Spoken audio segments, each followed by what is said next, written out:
Assalamualaikum Bang Iksanuddin Nursi. Waalaikumsalam warahmatullahi wabarakatuh. Wah, kata pendengar nggak rame kalau nggak ada Bang Iksanuddin Nursi di hari Selasa. Ya, tadi kita bincang masalah Palestina, tapi kita akan balik lagi hang heng hong di negeri kita ini. Nampaknya nggak habis-habis Bang. Ini dolar ini apakah sampai 17.000? Karena ini sudah 16.000 ini udah ketar-ketir masyarakat semua. Utang naik, semua naik dan nampaknya biaya ini Amerika ini nggak kelar-kelar bantu Ukraina maupun Israel. Nah, itu mungkin menjadi awal kisah bincang pagi hari ini. Selain urusan Mahkamah Konstitusi, kok baru ada Mahkamah Etik? Kayaknya cuma dia sama Tuhan yang bisa bertanggung jawab ini. Apa yang terjadi di balik Hang Heng Hong, lembaga yang katanya paling terhormat ini? Silakan Bang, pagi ini. Baik. Bismillahirrahmanirrahim. Assalamualaikum warahmatullahi wabarakatuh. Waalaikumsalam warahmatullahi wabarakatuh. Yang pertama minta maaf dulu karena kebetulan ada halangan sedikit di perut. Oh, itu nggak bisa pantas. Mudah-mudahan sehat selalu ya. Iya.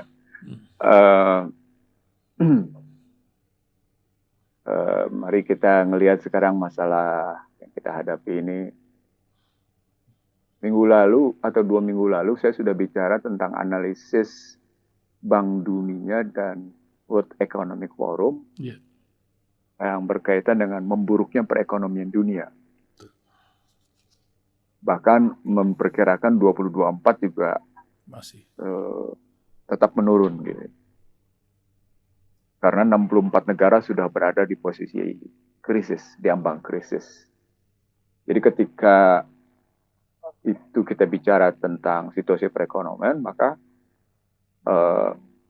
kenaikan nilai dolar terhadap rupiah menjadi 16.000 sebenarnya bukan sesuatu yang mengejutkan. Karena Indonesia permanen mengalami fundamental makro yang rapuh. Jadi bukan sementara. Kalau para ekonom neolib mengatakan fundamental makro kita kuat, saya tidak pernah bergeser dari pendapat saya sejak saya menjadi anggota Dewan bahwa fundamental makro ekonomi Indonesia itu rapuh. Bukan lemah, rapuh. Dia boleh kuat sesekali, tapi dia sesungguhnya tidak pernah kuat. Karena beberapa faktor yang seharusnya menjadikan gambaran fundamental kita kuat, itu tidak pernah diperkuat.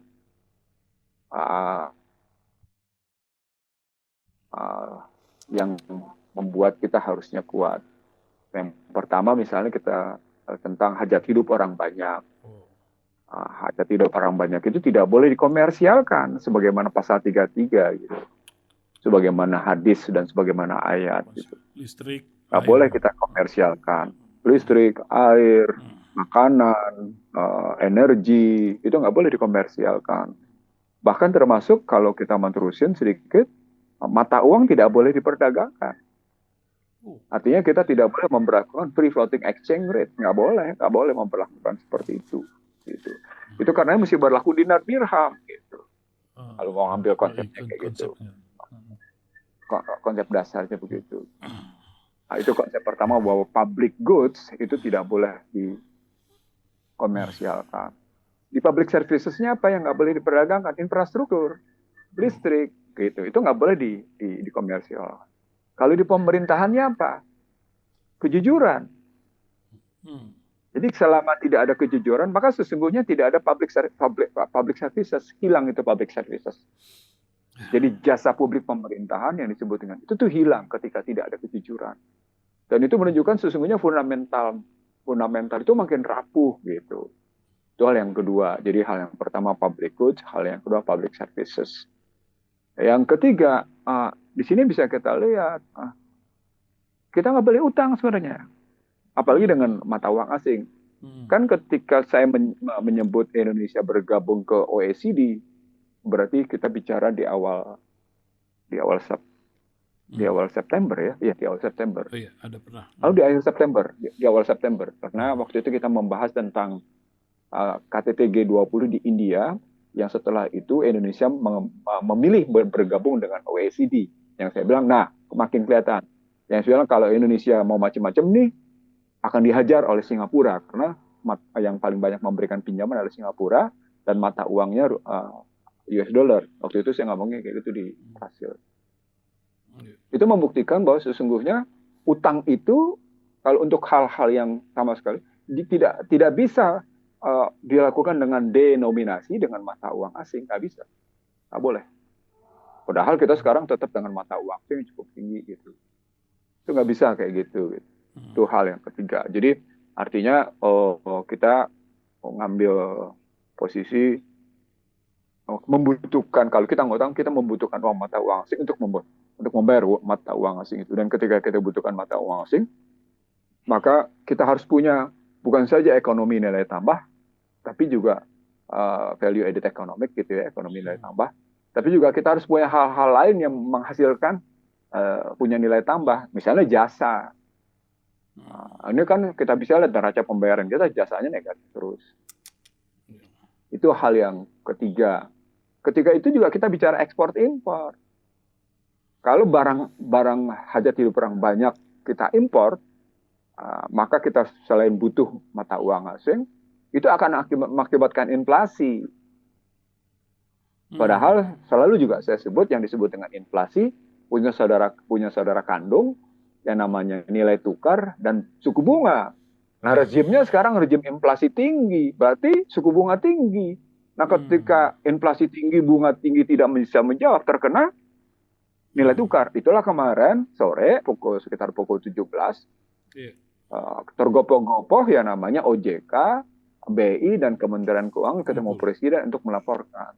Walaupun isi laporannya adalah karena persoalan larinya duit orang asing keluar gitu. Baik di pasar keuangan maupun di baik di pasar modal maupun di SBN. Kan jumlahnya triliunan, kalau nggak salah 5, sekian triliun kabur. Sehingga intervensi itu tidak punya arti. Dan itu nampak pada cadangan devisa. Merosot lagi cadangan. Devisanya makin menurun dampaknya. Dampak dari posisi itu akan kelihatan, ini teori ekonominya, di cost push inflation atau inflasi karena inflasi karena dorongan modal dan dorongan modal karena import. Itu akan mengakibatkan gitu ya. Tadi kan saya bilang 3, inflasi berhubungan dengan suku bunga berhubungan dengan nilai tukar. Dia berhubungan dengan barang-barang strategis. Barang-barang strategis berhubungan dengan emas. Nah, ketika dilihat cadangan devisa menurun, emasnya juga jumlahnya sedikit, berarti bukan hanya sektor moneter umumnya yang kena, ketahanan moneternya juga nggak ada.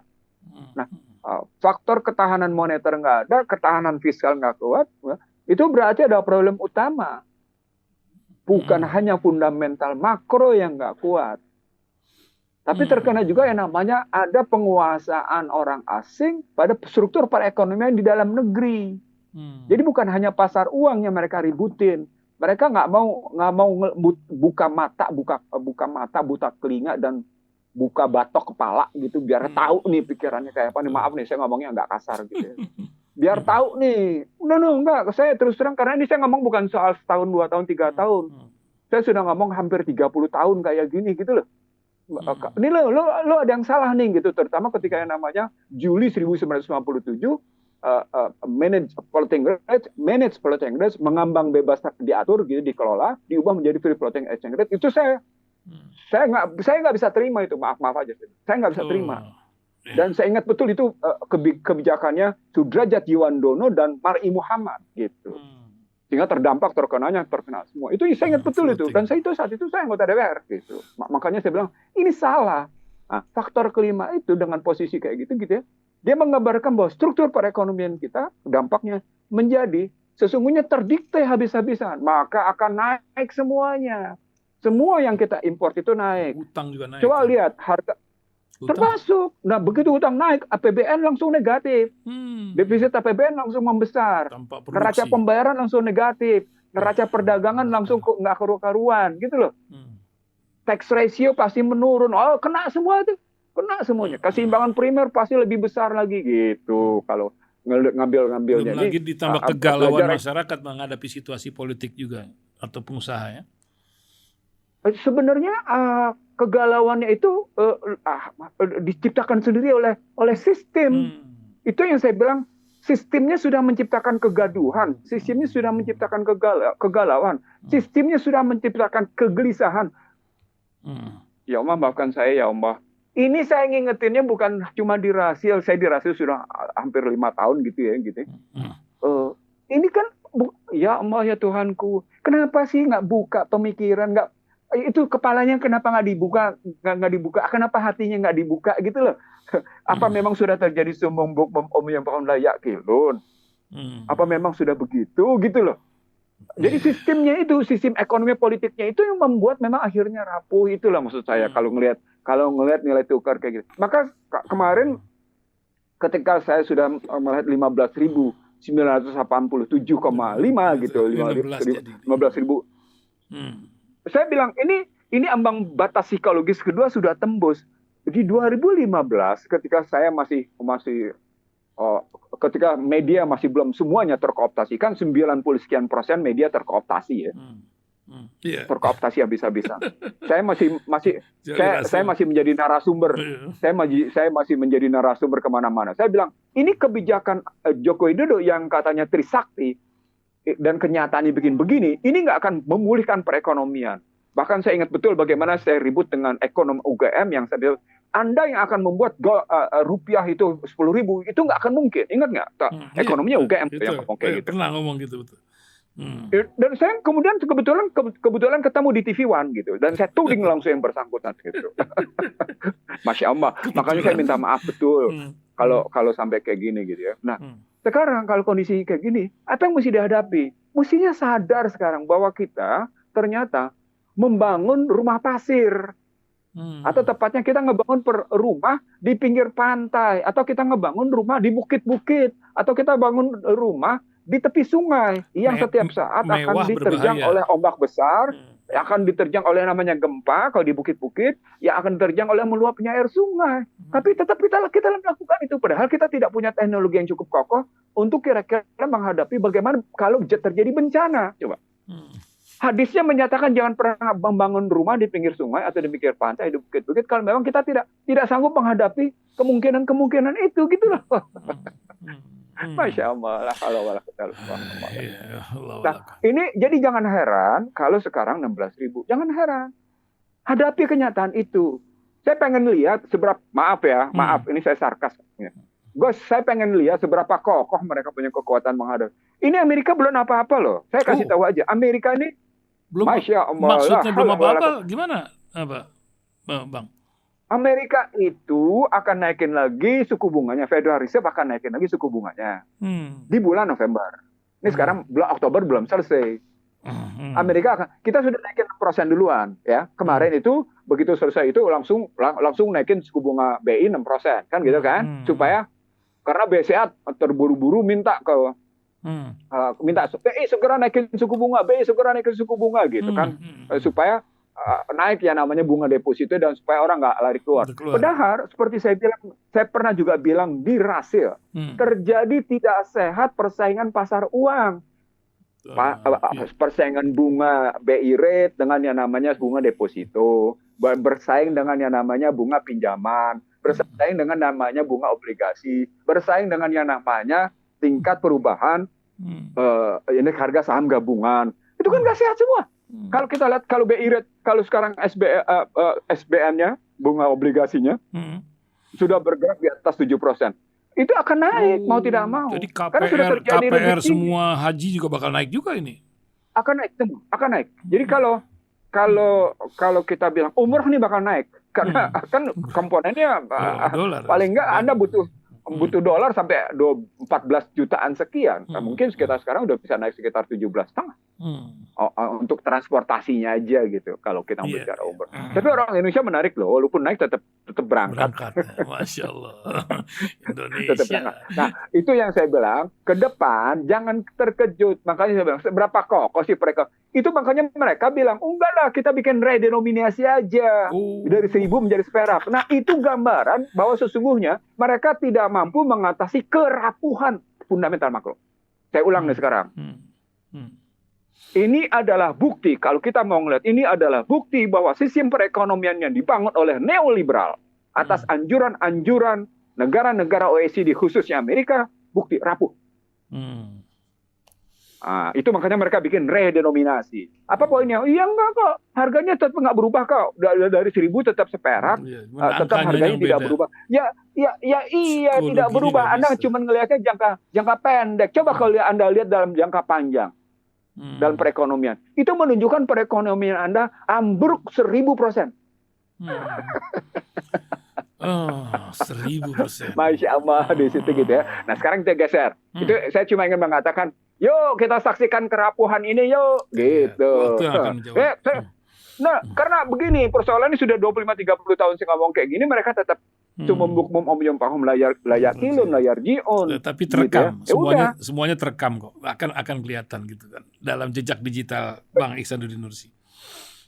Dan saya pernah ngomong kayak gini bukan hanya ngomong di depan para wartawan yang begitu banyak, bukan hanya di berbagai seminar dan diskusi dengan data saya gitu. Saya bahkan ngomong di pusat kekuasaan mereka gitu. Karena saya kebetulan jadi dosennya. Saya jadi dosen dan saya sebutin. Dan itu mereka nggak bisa bantah gitu. Mereka cuma bisa bilang, iya, data yang sama kita pakai tapi cara baca Bang Ihsanuddin Nursi beda. Dan itu mereka omongin gitu. Masya Allah. Lupakan itu. Saya cuma mengatakan, mari kita saksikan sampai seberapa kokoh perekonomian yang mereka bangun di atas tadi. Seberapa kokoh fondasi yang mereka bisa demikian kokoh kalau berumah di pinggir pantai, kalau berumah di pinggir sungai, atau kalau berumah di bukit-bukit terjal. Silakan. Itu penting. Silakan kita lihat kayak gitu. Kerapuhan kedua, kerapuhan di Mahkamah Konstitusi. Ini kerapuhan yang lain. Apa yang terjadi, Bang? Ini kisah apa Anda sebagai ahli hukum juga nih? Silakan. Kalau saya lihat perubahan masa jabatan MK sudah bermasalah. Jadi ketika masa jabatan MK diperpanjang, sudah ada motif politik, mengkooptasi MK.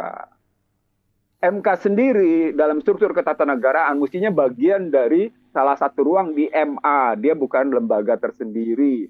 Sehingga ada pengawasnya. Komisi yudisial yang dibangun oleh yang namanya Undang-Undang Dasar 2002 tidak punya peran apa-apa terhadap MK. Karena itu mereka sekarang bikin Dewan Etik, bikin Dewan Pengawas.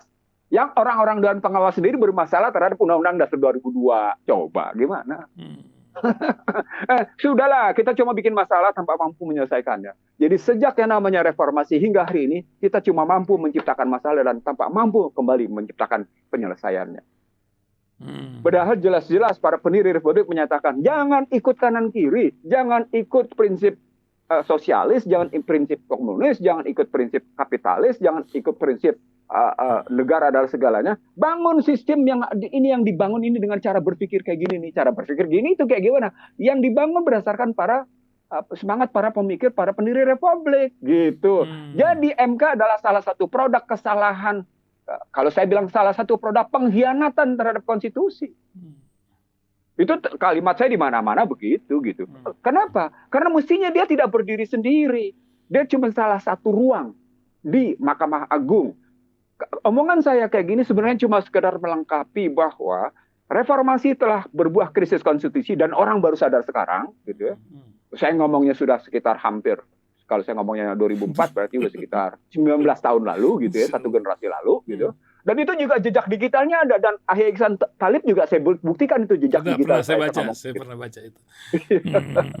Jadi artinya ya ketika keputusan MK yang menyatakan bahwa berusia minimal 40 tahun atau pernah menjadi kepala daerah yang dipilih pemerintah, ini ada logika falasi, ada falasi logik gitu loh. Hanya untuk membenarkan seseorang untuk bisa masuk sebagai cawapres, itu kan kacau.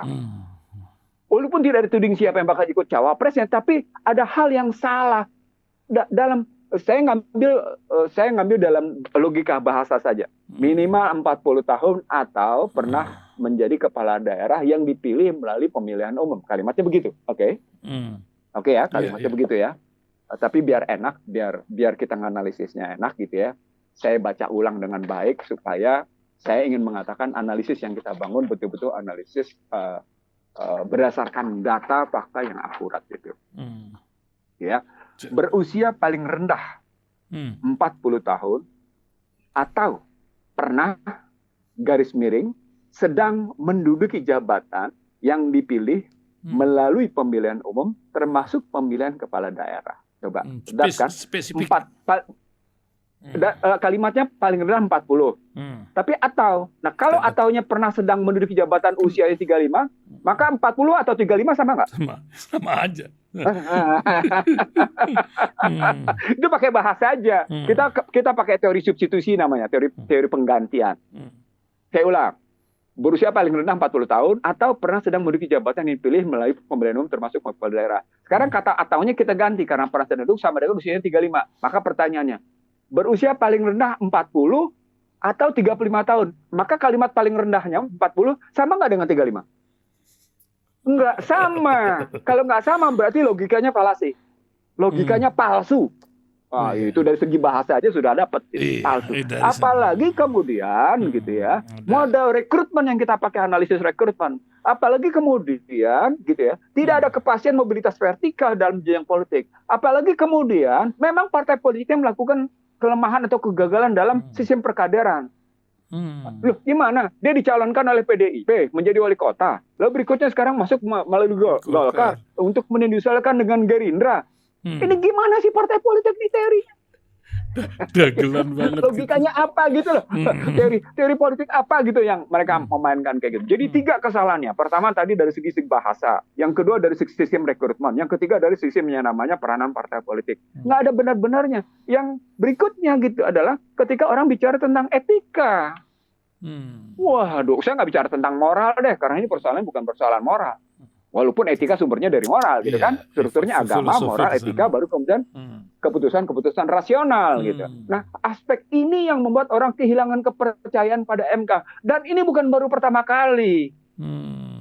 Ini saya ulang, ini bukan baru pertama kali. Sejak saya sudah beberapa kali. Dan yang 70 tahun juga bagaimana, Bang? Yang 70 tahun hari Senin kemarin putus.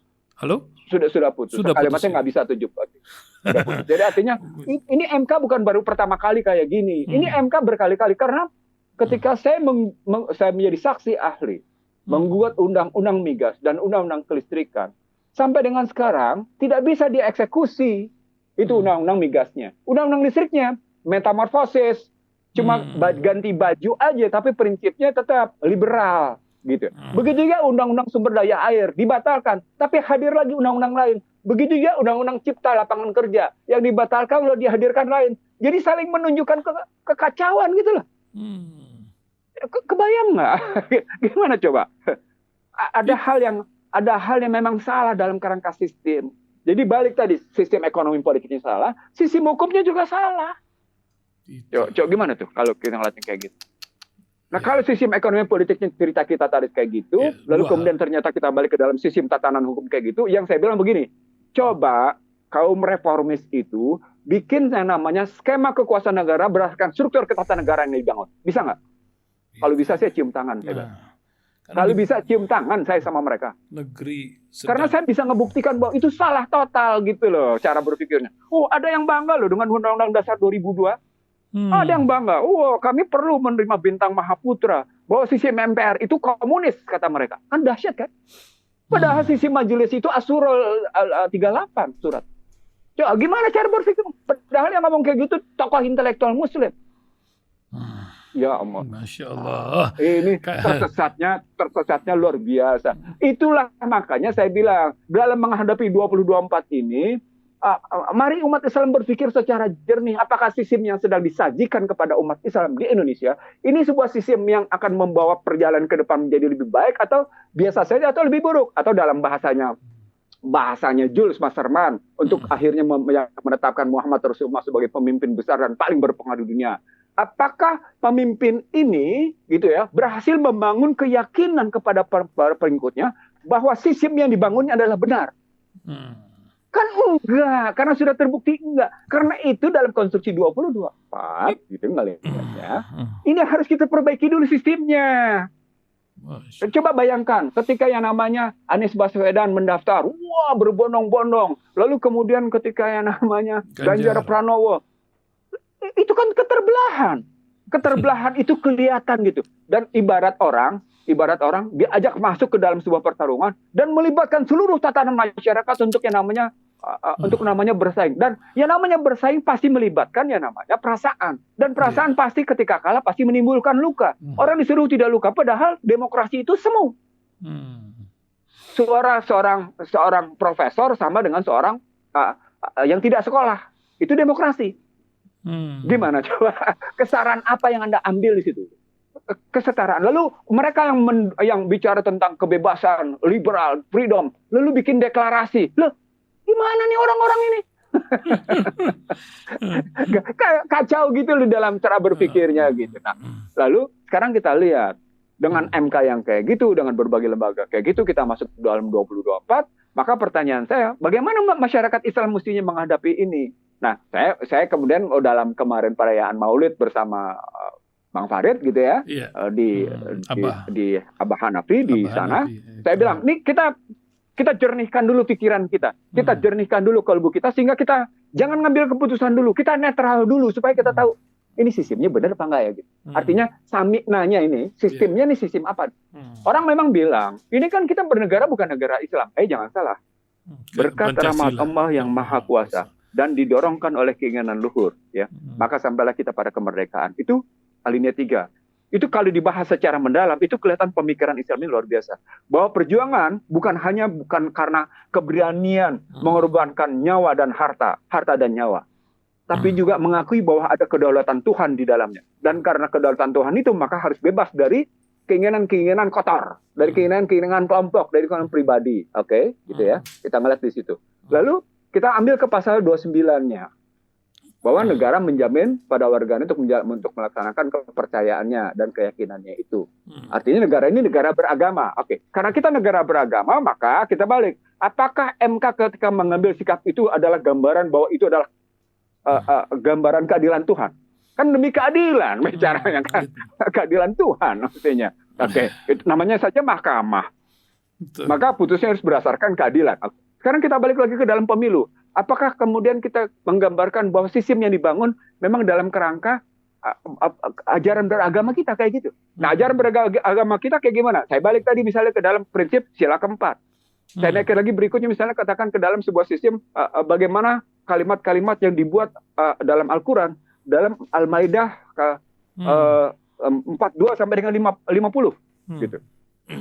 Bahwa mereka yang melanggar hukum sikapnya adalah kafir. Bahwa mereka yang melanggar hukum adalah zalim. Bahwa mereka yang melanggar hukum adalah fasik. Itu Al-Maidah menyatakan begitu. Lalu kemudian terjadi, Allah bilang lagi, kamu jangan minta pertanggungjawaban pada pemimpin kamu, karena kamu sendiri yang memilih mereka. Kamu harus bertanggung jawab dari kamu, sang pemimpin yang kemudian memang sama-sama masuk neraka. Iya, nggak usah minta pertanggung jawaban gue, lu sendiri kan memilih. Ya sudahlah, lu bertanggung jawab, gue bertanggung jawab. Maka si pemimpin, si pengikut yang ikut tersesat karena kesalahan itu menyatakan, ya Allah hukumlah dia lebih berat. Maka Allah menghukum yang namanya, saya lupa ayatnya, tapi begitulah bunyinya. Allah menghukum sang pemimpin 2 kali lipat, sementara si pengikutnya 1 kali. Itu menunjukkan bahwa setiap pilihan kita itu harus kita pertanggungjawabkan. Punya konsekuensi. Jam 9 Bang. Itu karena ya, sikap netral itu begitu gitu. Maaf. Waktu. Luar biasa. Jadi kalau lanjut Bang. Jadi udah pukul 9, ya kita mau bilang apa sekarang? Bahwa saya sudah bilang duluan kemarin soal perang Ukraina, soal perang di Hamas. Dia akan, jika melibatkan Hizbullah, maka akan melibatkan yang namanya pasti Iran. Kalau dia Iran terlibat dan kemudian Rusia, nanti melibatkan juga Turki, maka akan masuk ikut segala macam, maka akan posisi perang akan melebar.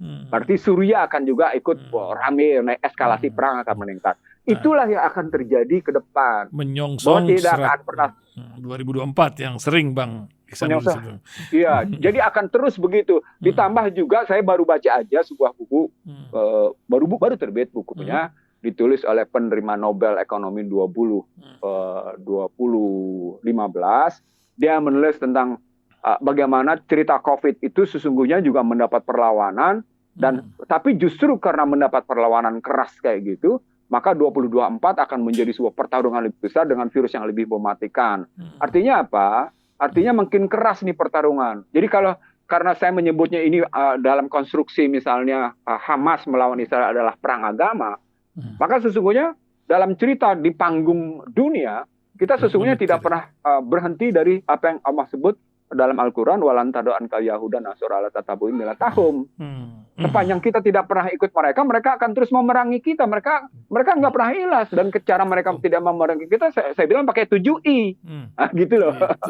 Jadi aplikasi 120 Al-Baqarah itu adalah 7i, cara mereka untuk begitu gitu. Nah sekarang kita sadarkan lagi, balik lagi ke dalam kita sedang berpesta pora atau katakan kita sedang bersenang-senang menghadapi sesuatu yang istilah saya menikmati ketersesatan gitu. Nah, apa yang kita mesti hadapi kan misalnya begini gitu.